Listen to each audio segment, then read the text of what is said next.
My name is Barbara Parsons. We were just starting to kind of spend time alone because he was a friend of the families of my children, and he did a lot of family activities with us. We had all gone to New York City to see the fireworks on July 4th in 1985. And so he was very involved with a lot of family things. He started coming over to where I lived at the time and bringing flowers or leaving them in my car or different things like that. I started dating Mark in 1985, thinking it was going to be a short-term relationship. We used to travel a lot and had a lot in common. We rode our motorcycles everywhere and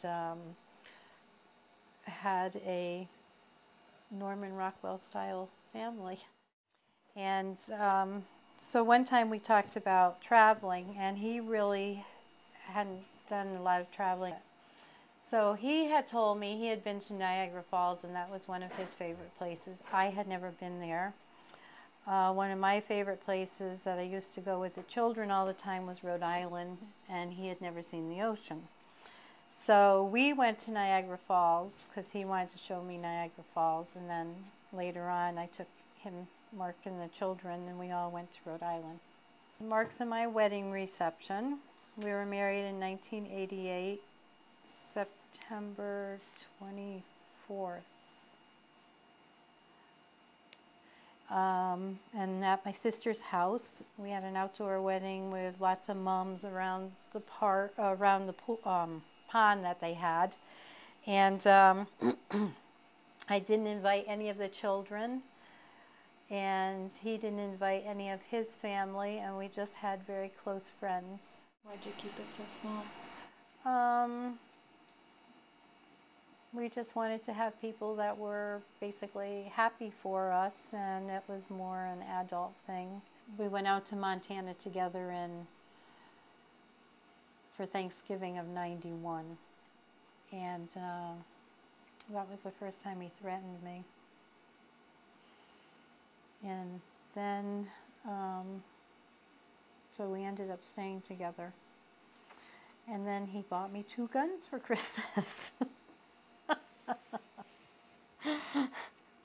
Which I was like, you know, a TV, 2 guns, and something else. I can't remember what it was. What an odd combination, isn't it?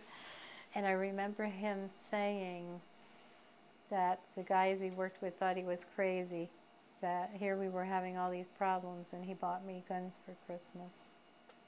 In 1992, Mark was in a serious motorcycle accident and had a lot of brain injuries and physical injuries, and against doctors' wishes started drinking, and the man I married became a stranger, and in 1996 I ended up shooting him.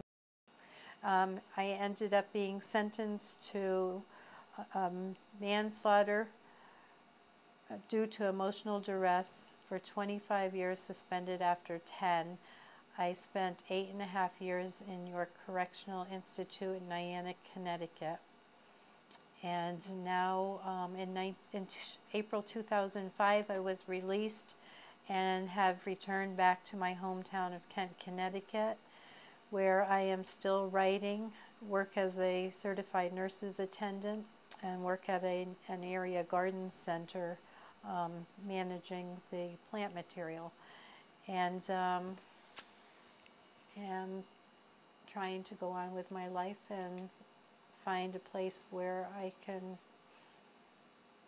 find peace and happiness.